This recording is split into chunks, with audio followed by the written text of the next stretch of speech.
When I was a kid, the disaster we worried about most was a nuclear war. That's why we had a barrel like this down in our basement filled with cans of food and water. When the nuclear attack came, we were supposed to go downstairs, hunker down, and eat out of that barrel. Today, the greatest risk of global catastrophe doesn't look like this. Instead, it looks like this. If anything kills over 10 million people in the next few decades, it's most likely to be a highly infectious virus rather than a war. Not missiles, but microbes. Now, part of the reason for this is that we have invested a huge amount in nuclear deterrence, but we've actually invested very little in a system to stop an epidemic. We're not ready for the next epidemic. Let's look at Ebola. I'm sure all of you read about it in the newspaper. Lots of tough challenges. I followed it carefully through the case analysis tools we use to track polio eradication. And as you look at what went on, the problem wasn't that there was a system that didn't work well enough. The problem was that we didn't have a system at all. In fact, there are some pretty obvious key missing pieces. We didn't have a group of epidemiologists ready to go who would have gone, seen what the disease was, see how far it had spread. The case reports came in on paper. It was very delayed before they were put online, and they were extremely inaccurate. We didn't have a medical team ready to go. We didn't have a way of preparing people. Now, Médecins Sans Frontières did a great job orchestrating volunteers, but even so, we were far slower than we should have been getting the thousands of workers into these countries. And a large epidemic would require us to have hundreds of thousands of workers. There was no one there to look at treatment approaches, no one to look at the diagnostics, no one to figure out what tools should be used. As an example, we could have taken the blood of survivors, processed it, and put that plasma back in people to protect them, but that was never tried. So there was a lot that was missing, and these things are really a global failure. The WHO is funded to monitor epidemics, but not to do these things I talked about. Now in the movies, it's quite different. There's a group of handsome epidemiologists ready to go.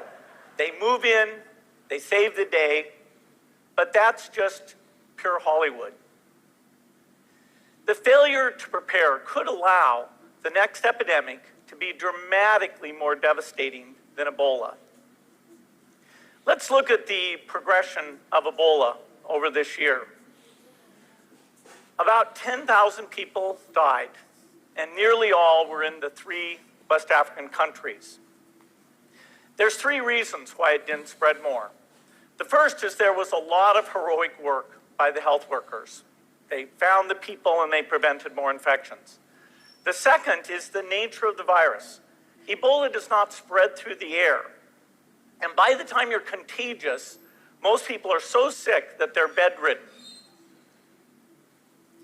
Third, it didn't get into many urban areas, and that was just luck. If it had gotten into a lot more urban areas, the case numbers would have been much larger. So next time, we might not be so lucky.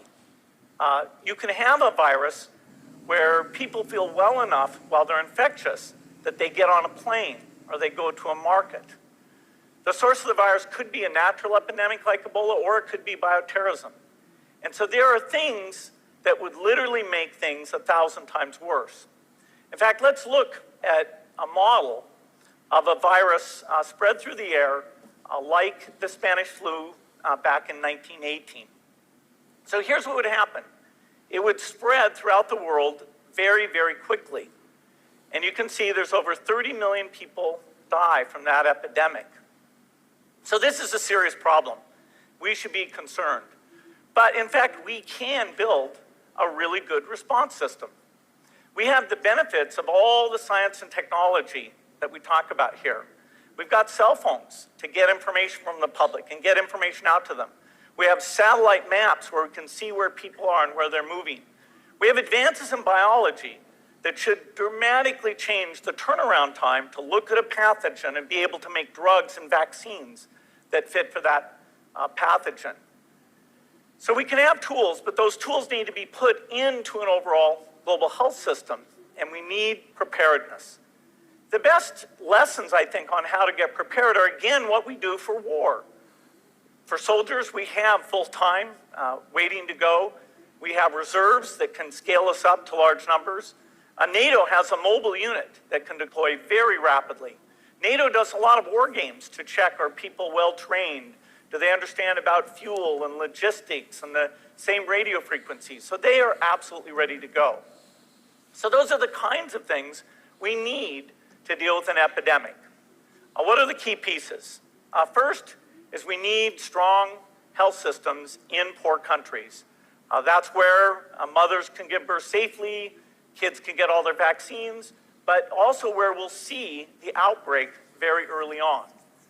We need a medical reserve corps. Lots of people who've got the training and background who are ready to go with the expertise.